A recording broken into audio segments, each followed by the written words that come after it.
Boa tarde a todos. Sejam bem-vindos a mais um webinar em GFood. Hoje nosso tema é sobre a reabertura dos restaurantes, né, em São Paulo e alguns locais do Brasil. São Paulo, a partir do dia 6, semana passada, aí foi feito, a gente entrou na bandeira amarela, então a gente pôde reabrir os restaurantes e bares. Agora também teve mais flexibilização para academias, parques, etc. Então hoje nosso tema é falando sobre isso. Eu sou o Átila Caparrós, sou gerente de pesquisa e desenvolvimento aqui da Ingefood. Estou há 10 anos nesse mercado aí, sou especialista em tecnologia e processos para cozinhas profissionais. E hoje nós temos uma convidada, a Carla Martins, da empresa Smart Nut, uma empresa aí de consultoria, assessoria na parte de qualidade, já é uma empresa parceira da Ingefood de longa data, e a gente escolheu aí ela para falar junto com a gente, por ser uma empresa também especialista em tecnologia. Para cozinhas profissionais, eles também são especializados em vigilância sanitária. Então, vou fazer uma breve introdução, depois vou passar a palavra para você, Carla. Então, a gente sabe, né, que agora com essa reabertura, muitas normas e muitas regras foram colocadas aí pela Anvisa, pela OMS, tanto para receber o cliente, para manipulação, trabalho no salão, para funcionário. Como da parte de qualidade, Carla, como que você está vendo isso? O que a OMS tem visto? A vigilância sanitária, ela está olhando mais para algum ponto, para outro? Nos seus clientes, o que eles têm feito? Como é que eles têm percebido essa mudança, né? Esse novo normal aí que o pessoal tem falado? Como é que eles estão se adaptando e se adequando a isso? Comenta um pouco aí para a gente qual que é a sua percepção e qual a percepção desse lado técnico da qualidade aí para esse nosso novo normal. Olá, boa tarde a todos. Bom, nosso trabalho sempre foi voltado para a qualidade, né?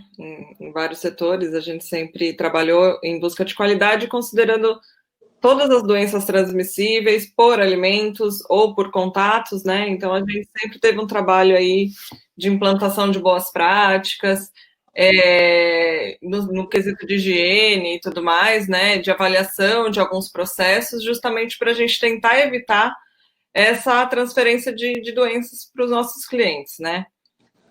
O meu trabalho, né, o trabalho da Smart Nut com o cliente sempre teve esse foco, né, de boas práticas mesmo, da gente sempre tentar minimizar o máximo possível qualquer problema. E agora a gente também está dando bastante ênfase para a questão da Covid, né, que não é só uma preocupação do cliente, do meu cliente, dos restaurantes que a gente atende e tudo mais, mas é uma preocupação do cliente final, que são os consumidores que vão a esse restaurante, a esses estabelecimentos para consumir, né? Hoje em dia as boas práticas ganharam uma ênfase muito grande, né? As pessoas passaram a entender muito mais de boas práticas e a cobrar isso mais do cliente, né? Então, hoje em dia, a todos os estabelecimentos vai haver mais cobrança do cliente final, né? Então, a gente está fazendo toda essa adequação, né, sem desconsiderar tudo que a gente já fazia antes. Então, todos os processos que foram implantados antes da pandemia, eles vão seguir, né? Então, todo o controle de qualidade, controle de temperatura, os processos. A gente trabalha também com o fluxograma para evitar cruzamento de alguns processos que possam gerar contaminação. Eu acho que hoje em dia o que mais a gente precisa dar ênfase são os treinamentos, a capacitação da nossa equipe, né, em todos os temas, né, em todas as partes de um restaurante, de um estabelecimento, tanto da equipe que faz a manipulação, quanto da equipe que faz o atendimento, que hoje vai ter que ter um ponto de vista um pouco diferente em relação ao cliente, né, e saber orientar, e saber mostrar o que está sendo feito. Acho que hoje o foco é esse. A gente, antes, né, vamos dizer, dessa pandemia, a gente percebia que o trabalho da nutricionista, o trabalho da equipe de qualidade dentro de um estabelecimento, ele era muito indoor, né, que a gente falava. Indoor é quando é dentro do restaurante. Então, onde está a cozinha, onde está a manipulação, os alimentos, os funcionários, e pouco outdoor, que era onde está o cliente, né? E a gente tem percebido que a demanda agora, né, por esse fator, também para o lado externo aumentou. Né? Então, realmente, o cuidado que se tem que ter internamente é o mesmo que tem que se ter externamente. O que você tem orientado os seus clientes para fazer externamente, para que os clientes desses locais se sintam seguros e também verifiquem que as boas práticas estão sendo praticadas? Então, a gente, né, desenvolveu 2 tipos de treinamento, né? Exatamente isso que você falou. A gente tem a preocupação interna dentro da cozinha, tanto com os funcionários, né, com aqueles colaboradores que estão se expondo ao vírus, né, para ir trabalhar, quanto com o pessoal que está no atendimento, na linha de frente. E eu acho que hoje o mais importante para todos os estabelecimentos que estão voltando aí a fazer o atendimento presencial é mostrar para o cliente tudo que está sendo feito. Estabelecer regras para o cliente final dele, que está lá dentro, seguir durante o período que ele estiver lá dentro. Então, em muitos estabelecimentos, né, clientes meus, a gente estabeleceu regras que a gente vai fixar na porta. Então, assim, é um limite de pessoas, né, uma capacidade de pessoas que tem que ser respeitado, é um distanciamento que tem que ser respeitado, né, todos os clientes servidos, eles têm que estar sentados, porque a gente fez todo um trabalho de layout para definir esse distanciamento e as pessoas que estão de pé, na verdade, estão fora daquele layout que foi planejado. Então, ter esse planejamento de layout. Eu orientei muito ao pessoal do salão, né, o pessoal que faz o atendimento, a não ter medo de conversar com o cliente, porque é uma retomada, é uma coisa nova para todo mundo. Então, assim, todos estão se adaptando, inclusive o cliente final também, às vezes, não sabe qual que é a regra que ele tem que seguir. Então, assim, quanto mais informativo tiver para o cliente poder ter essa ideia, né? Para alguns clientes meus foi novidade, por exemplo, distanciamento na fila de banheiro, né? Então, assim, são coisas que a gente nunca parou para pensar, ter controle de fluxo de sanitário nos restaurantes e tudo mais. Então, assim, para eles é novidade, para os clientes finais é novidade. Então, assim, conversar ao máximo, ter esse respeito do cliente. Eu tenho clientes que estão fazendo apenas por reserva o atendimento. Então, no momento da reserva, eles mandam um informativo explicando quais são as regras de permanência para o estabelecimento. E pedindo também, como se fosse uma entrevista, né? Pedindo para o cliente que está fazendo aquela reserva falar sobre o que aconteceu, se ele tem casos na família, se ele já teve o Covid, se ele tem algum sintoma, para justamente a gente também ter essa segurança dentro do estabelecimento, né? Sim, sem dúvidas. E quando a gente fala de restaurante, a gente também não pode deixar de citar o self, né? Self-service, o famoso quilo, come à vontade, esse modelo de autosserviço aí que detém a maior parte aí do mercado de food service brasileiro, né?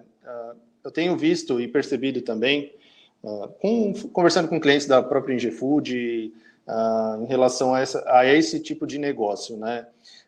Primeiro que tem gente que está falando, o self vai morrer, o self vai continuar, vai ter que mudar. Cada um está falando uma coisa, tem uma percepção. Eu tenho uma, outros têm outras, né? E eu vou falar um pouquinho sobre esse tema. Eu coletei até alguns uns dados, né, de alguns parceiros nossos também, vou me usufruir desses números aí, a GS Libra, a Galunion, Food Service Consulting, são empresas aí especializadas em pesquisa de mercado, e eu peguei alguns aqui que eu achei relevante para a gente citar um pouco sobre esse tema, né? Primeiro que, falando um pouco de número, né, a modalidade self-service representa quase 60% aí dos estabelecimentos no Brasil. Então, é um grande número, é um grande volume aí, falando em termos de quantidade de estabelecimentos. E, mais ou menos, 54% dos consumidores tinham o hábito de consumir no restaurante self-service. Então, e foi perguntado, né, qual a intenção de volta de consumo, e mais ou menos 44% disse que voltará a consumir no restaurante self-service com uma frequência mais baixa, né? Aí também é um número que a gente pode analisar meio que o copo meio cheio e o copo meio vazio, né? Eu tenho uma queda tá? Mas eu também tenho uma intenção de consumo. Né? Isso se dá muito pela identificação que o consumidor brasileiro tem com esse tipo de negócio, né? Pela versatilidade que ele entrega, variedade, preço versus produto. Então, o brasileiro se identifica muito. Mas uma outra pesquisa também mostra que cerca de 60% a 65% do consumidor vê o self-service como um dos que mais oferece risco da contaminação. Então, existe esse medo, existe esse receio do consumidor realmente, que é a contaminação, esse é o medo dele. E quando fala em estabelecimento de food service, a primeira coisa que vem, o que vai oferecer risco, é o self, né? Eu acredito que há alguns mitos em relação a isso, né? Existem outros fatores que possam entregar mais risco para o consumidor. Eu estava até vendo uma pesquisa que foi feita pelo canal ABC, num restaurante de Nova York, no começo da pandemia, quando eles ainda não estavam com restrições, né, tinha algumas recomendações, e um restaurante em Nova York teve um problema, um caso, onde 9 pessoas foram contaminadas com o Covid. Por eles estarem controlando a entrada, isso foi crucial para essa pesquisa, né? Eles controlavam quem estava entrando, pegavam informações sobre essa pessoa, eles conseguiram rastrear de onde que veio o Covid. Então, eles rastrearam o portador do Covid, no caso, e também foram atrás das pessoas, né, que acabaram pegando o Covid. E eles descobriram que nenhuma das pessoas estavam na mesma mesa e nenhuma das pessoas em algum momento estiveram na fila. Eles só estavam em mesas próximas, né? Então, o que acontece? E aí foi fazer uma investigação no restaurante e descobriu que ele não era um local arejado, que hoje é uma recomendação da OMS, isso até virou um fator de escolha, escolha locais, né? Locais só poderão ser abertos se forem arejados ou se tiverem algum tipo de ventilação natural. Então, isso ofereceu muito mais risco que própria comida, né? E já está até provado justamente pela OMS, pela Anvisa, que o alimento ele não é um portador do vírus. Então, a comida em si ele não oferece o risco. Então, a gente está com medo do selfie, né? Mas por quê? Porque é uma aglomeração de pessoas, por causa da fila, né? Porque todo mundo vai tocar ali, né? O que da parte qualitativa você tem recomendado para aquele restaurante de selfie fazer, né? Já que a gente já sabe que o alimento não oferece risco, né? O distanciamento entre mesas já está, a questão da arejada já foi colocada pela OMS, a questão de distanciamento de mesa, distanciamento de fila. O que mais você recomenda, né, da parte qualitativa para que seja feita no self-service? Certo. Na verdade, o self-service, ele sempre exigiu um pouco mais de normas do que um restaurante à la carte, por exemplo, né? E algumas normas sempre foram um pouco negligenciadas, né, para o self-service, não generalizando, claro, mas a gente sempre teve uma certa negligência em relação a algumas normas. Por exemplo, protetor salivar. É um tipo de norma que sempre foi negligenciada por quem tem restaurante self-service, as pessoas não davam muita atenção. E hoje, né, não só hoje, já era um item obrigatório, e hoje a gente realmente entende o porquê, né? Para os restaurantes self-service, na verdade, na parte de distribuição, eu acabei colocando algumas normas de distanciamento de fila, então a gente identificou no piso o distanciamento de fila, a gente tem um controle, a gente tem um funcionário destinado apenas para o controle das pessoas que estão fazendo que estão se servindo, né? Tem alguns estabelecimentos que optaram por ter um funcionário destinado a servir os pratos, para evitar esse contato de todo mundo, né, com os utensílios, que na verdade é a maior preocupação, e como você falou, na comida, né, já foi evidenciado que não é uma forma de transmissão do Covid, e então, como a preocupação maior hoje é em relação a utensílios, né, e à proximidade das pessoas, é exatamente isso, aumentar a circulação de ar, então os ambientes mais ventilados vão favorecer a isso, aumentar o distanciamento entre as pessoas na fila e ter esse cuidado, principalmente com a questão dos utensílios. Então, a gente está orientando que tenha um funcionário destinado só para servir os pratos. E quando a gente começa a dar uma analisada mais profundamente, tem outras coisas que podem oferecer muito mais risco para o consumidor do que propriamente o buffet de comida, né? Eu vi que muita gente, tá todo mundo se preocupando muito com o buffet de comida. Eu vi cliente também fazendo porção individual, que o cara ele pega no buffet. Tem gente que está colocando luvas para que o cliente coloque a luva e pegue o utensílio com a luva.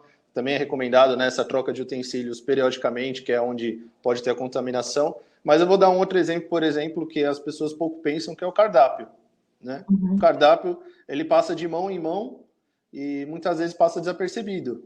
Então, é um fator que a gente tem que olhar, e o cardápio, naturalmente, ele é de papel, ele é do material que pode transmitir o Covid, e eu notei também que alguns já perceberam isso, orientações de empresas também para isso, e algumas soluções interessantes por exemplo, eu vi cliente que colocou o cardápio via WhatsApp. Então, o cliente, quando ele entra, é uma forma dele coletar dados do cliente, quando ele pega nome e telefone desse cliente, ele manda o cardápio pelo WhatsApp. Então, ele é um cardápio digital, que ele não tem contato nenhum ali com aquele papel, com aquele tipo de coisa. Existem também clientes que colocaram cardápios descartáveis. Acaba não sendo tão sustentável, isso vai gerar um custo para o estabelecimento, mas também é uma forma de solucionar. E um outro fator, falando em tecnologia, que até é uma forma de transmissão de outras doenças, como a hepatite, é o caso de copo e talher. Um copo ou um talher mal higienizado, a gente sabe que ele pode transmitir não só o Covid, como outros tipos de doença, né? Assim como a hepatite. E o que é um copo mal higienizado? Uma lavagem manual, ela não vai garantir a higienização desse talher, né? Desse copo. Não garante. Depois eu vou passar álcool, mas tudo vai depender de um trabalho manual, sem falar no custo operacional que eu levo isso, né? Hoje, na Cozinha 4.0, é muito saliente essa questão da higienização correta de todos os utensílios.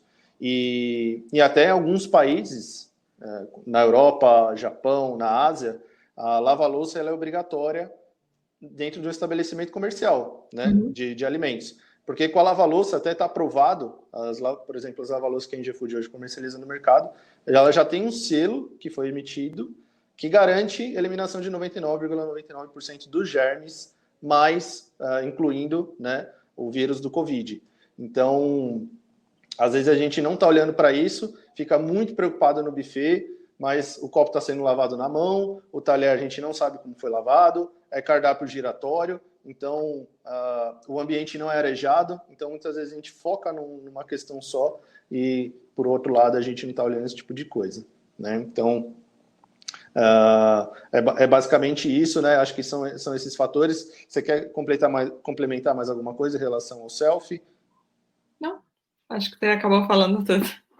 É o que a gente mais tem percebido. E também falando em termos econômicos, né? O que a gente tem orientado para os clientes?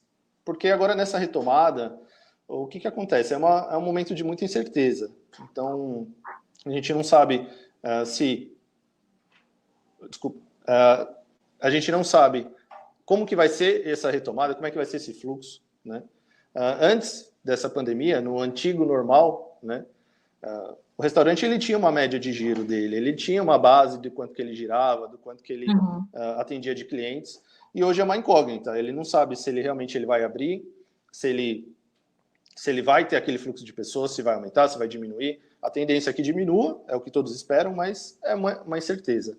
E eu vejo o pessoal se preparando muito para reabrir, fazendo estoque de matéria-prima, fazendo um estoque de segurança, justamente para atender esse público que vai abrir. Então, aí entra um problema, né? Esse já era uma questão que a gente falava, e agora eu estou entrando muito na questão da Cozinha 4.0. O selfie normal, né, de praxe, você abre a casa com o seu selfie abastecido, e aí você tem o seu giro de clientes. Então, você tem que produzir isso aí no dia, ou seja, no planejamento que você tiver, para que você tenha esse selfie abastecido e comece abrindo sua casa e atendendo aquelas pessoas. Agora, imagina nesse novo normal, né? Como que ele vai saber que ontem ele vai atender? Então, é um risco. E agora, com as contas, né? Todo mundo está bem apertado depois, nesse momento que a gente vem vivendo financeiramente, qual que é a dificuldade, né? E como que eu vou saber se isso realmente vai ser vendido? Então, o que a gente aconselha para o cliente? É o planejamento usando tecnologia, né? Assim como o Cook and Chill, que é uma tecnologia que possibilita aí eu antecipar minha produção, é como o Cook and Freeze, que eu posso trabalhar com um produto congelado de boa qualidade e também planejar, que dessa maneira eu vou diminuir meu desperdício e vou também controlar melhor a minha produção. Do ponto de vista da qualidade, você tem recomendado o uso de processos como esse, né? Porque a gente sentiu aqui na Ingefood uma crescente busca por soluções tecnológicas. Uhum. Você também sentiu uma crescente busca por soluções de processuais e também como que você vê essa questão de trabalhar com produto antecipado ou produto congelado? Como que vocês enxergam essa parte? Então, na verdade, eu sempre, né, mesmo antes da pandemia, eu sempre fui muito a favor da gente implantar o Cook Chill, o Cook Freeze nos restaurantes, seja ele self ou sistema à la carte. Mas agora eu sinto na verdade, eu sinto que o cliente hoje está precisando de um direcionamento em relação a isso. Né? Justamente como você falou, a questão financeira hoje está muito complicada para todo mundo. Então, eu sinto que existe uma necessidade do cliente, né, de direcionamento justamente para ele saber o que fazer. Né? Ele tem que considerar que a capacidade dele vai ser menor dentro do restaurante, que ele vai ter que ter a questão do distanciamento. Ele tem que considerar que a gente vai ter o cliente que quer muito sair de casa e quer ir, e vai ter o cliente que vai ter muito medo de ir, então a gente tem esses dois cenários de clientes. Então, eu sempre indiquei Cook Chill, sempre fui muito a favor do sistema, da gente trabalhar com vácuo, por exemplo, tudo que a gente possa fazer para prolongar essa validade e garantir, né, que o alimento esteja bom para consumo. E hoje indico mais ainda, justamente por causa dessa instabilidade, né? A gente não sabe como que vai ser. Olha, Carla, a gente tem algumas dúvidas aqui. A Eliana Rios aqui perguntou, né? As refeições no self-service são servidas como? Pelo garçom ou você escolhe um funcionário e coloca a comida no seu prato? Vou responder essa pergunta. Uhum. Depende muito de cliente a cliente. Tem cliente que vai manter o buffet, né, o self ali. Tem cliente que optou pelo porcionado, então já coloca a refeição lá porcionada. E tem cliente também que colocou um funcionário que vai colocando a comida no prato. Então, não existe hoje uma regra geral para isso. Existem regras da Anvisa. Aí você me corrija se eu estiver errado, tá, Carla? De temperatura que o alimento tem que estar, e tem regras também em relação ao protetor salivar, né? Que isso já era uma regra, né? Como você falou no começo, e que foi negligenciado, né? Era muito negligenciado, que o protetor salivar ele é uma forma de proteger aquela comida, né? Ela colocou aqui, a Anvisa obrigou os protetores salivares, que no meu entender não protege a saliva dos clientes, que falam e riem na distribuição. Haverá alguma mudança na estrutura desses protetores? Por exemplo, com uma placa ou vidro mais baixo na área de distribuição? Teve alguma alteração na legislação em relação ao protetor salivar, Carla? Não teve nenhuma alteração. É que hoje é obrigatório o uso de protetor salivar e máscara, né? A permanência dentro do estabelecimento é totalmente feita com máscara. Então, a pessoa só vai tirar a máscara para fazer a refeição e mesmo assim... infelizmente, né, ou felizmente, o funcionário do restaurante vai ter que ficar em cima do cliente, acabou a refeição, tira os pratos, põe a máscara e estabelece, né, que não pode ficar lá dentro conversando, não pode se estender muito no momento do restaurante. Então, assim, essa questão do protetor salivar tem uma funcionalidade, mas também depende muito da percepção do cliente, né? Do respeito do cliente em relação ao momento que ele está ali, né? A consciência do cliente, né? A consciência, E também é recomendado a higienização desse protetor salivar, né, a cada 20, 30 minutos, né? Que é o que eu vejo as recomendações aí. A Eliane também perguntou do tema da lava-louças, né? Se a Anvisa vai obrigar os restaurantes a terem lava-louças. Olha, Eliane, eu gostaria muito, viu? Eu gostaria muito que isso acontecesse, porque ia ser muito bom para todos os consumidores. Eu não acho que isso seja viável nesse momento, eu não acho que a Anvisa esteja estudando, é uma opinião minha, tá? Eu não acho que realmente isso vai acontecer agora. Acredito que daqui a uns anos, por já acontecer em alguns outros países, seja um drive que impulsione aí um dia a gente ter essas normas um pouco mais acentuadas, né, para esse tipo de coisa. Hoje a gente não tem uma norma tão rígida para higienização. Então, se eu lavo minha louça na mão no meu estabelecimento, eu meio que estou correto, segundo as leis, infelizmente. E aí também falando um pouquinho do delivery, não podia deixar de falar do delivery, né? Ganhou aí destaque nessa pandemia. Eu até também coletei alguns números aqui. O delivery foi uma grande válvula de escape aí para os consumidores e para os restaurantes, né? Alguns exemplos, o Rappi teve mês aí que teve um crescimento de 300% em pedidos. O iFood dobrou a sua carteira de restaurantes dentro do seu banco de dados. E aí também todo mundo agora está se perguntando com a retomada, né, se o delivery vai voltar ao seu que era. Eu acredito que não. Existem uns números mostrando que de 20% a 24% dos consumidores têm a intenção de continuar consumindo o delivery como consumia antes e mais. Então, há uma intenção.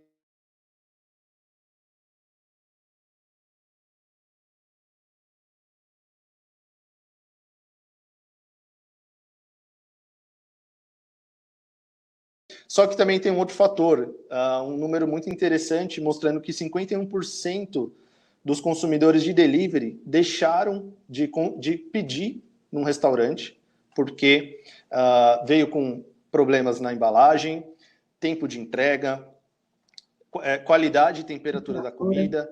Então, o delivery ele é muito bom, mas pelo jeito ele também pode ser muito matador para um restaurante, né? Como o consumidor muitas vezes está comprando de um lugar que ele não sabe, o que chega na casa dele é o que ele vai ter de impressão daquele local, né?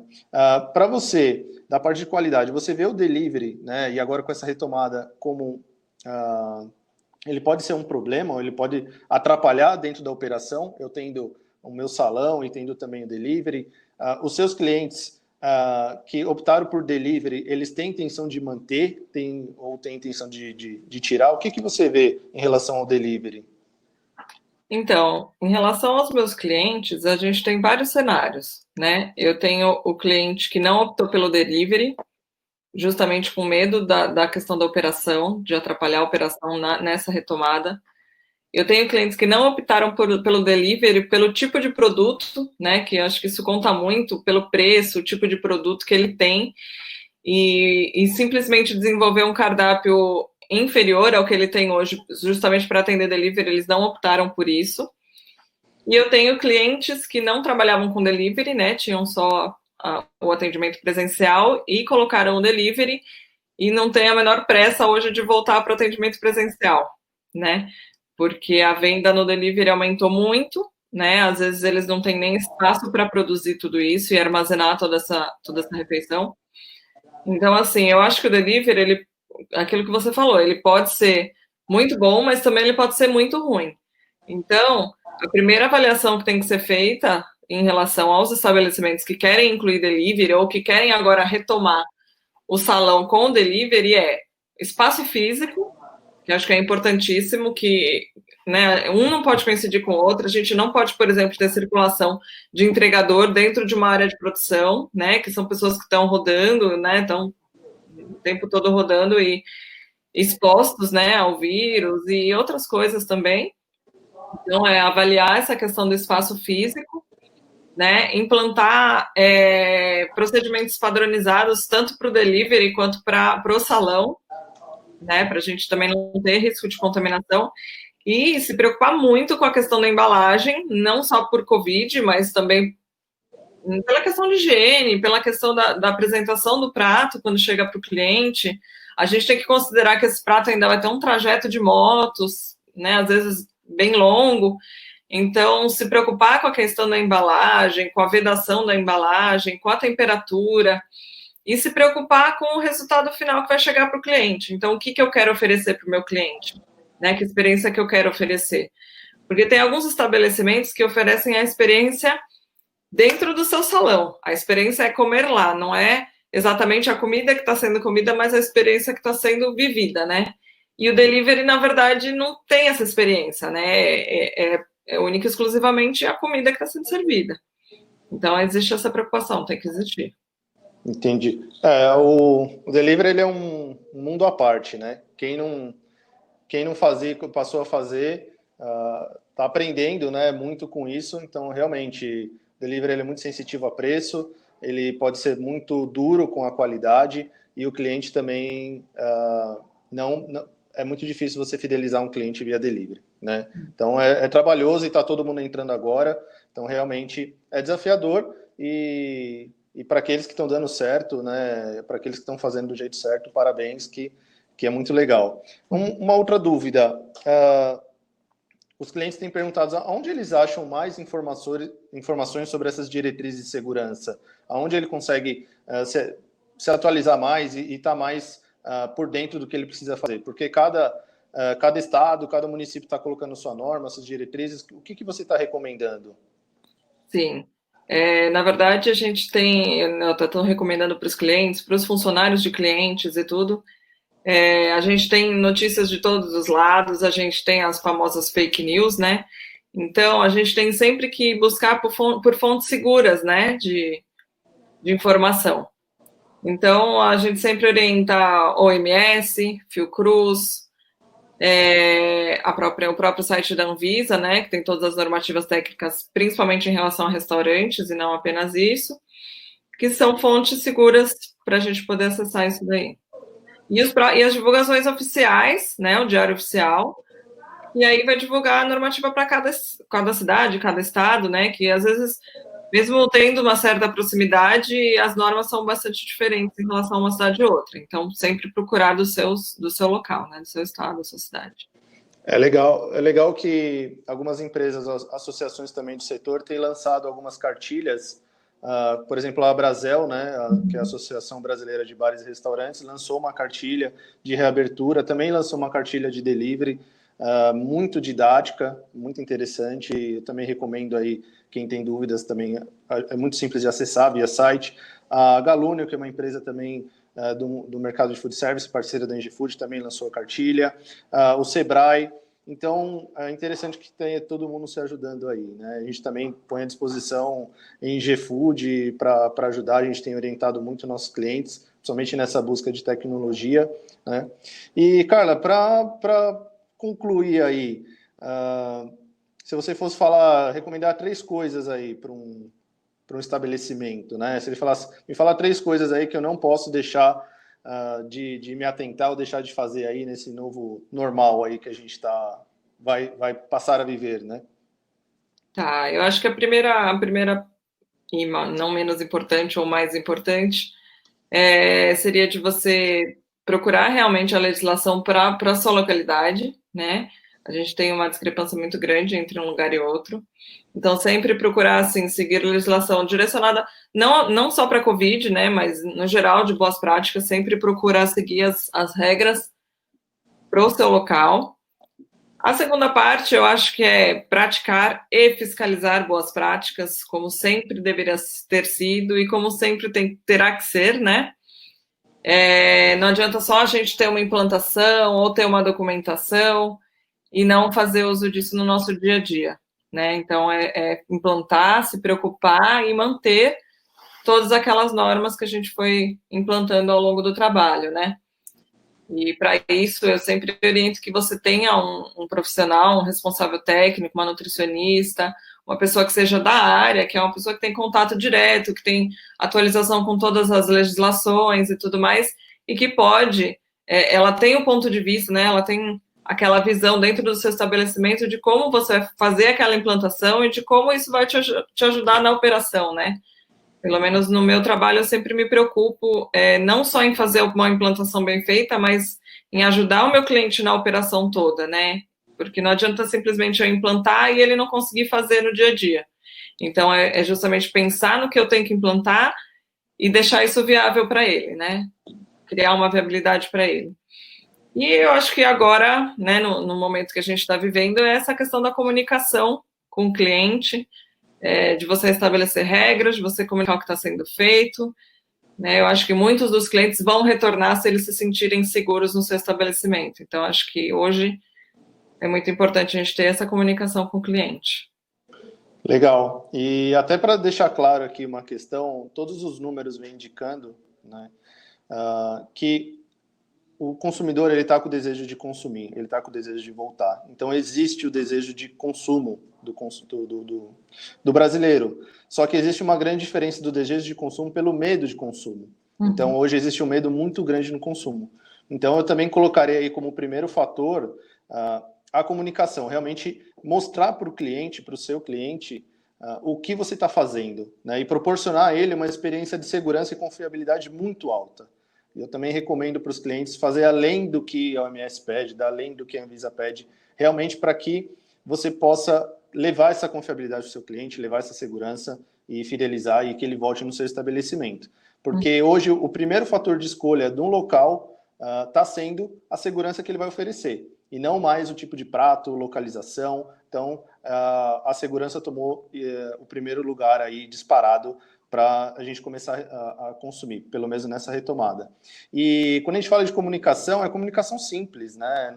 Também não precisa ser coisas mirabolantes, mas hoje a rede social ajuda muito, a rede de contatos, comunicação visual no local. Eu até peguei aqui um videozinho do Burger King, um vídeo muito rápido, de 7 minutos, que eles estão usando nos Estados Unidos, eles usam nas redes sociais deles, só realmente para mostrar para o cliente que alguma coisa está sendo feita. Vou passar aqui para vocês verem.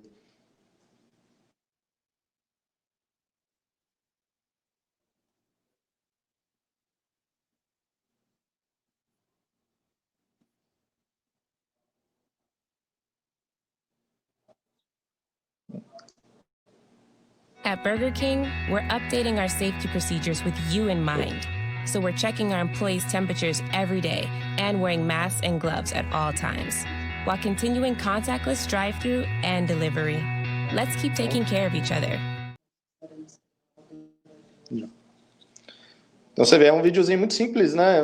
Muito didático, realmente, que comunica aí que está sendo feita alguma coisa.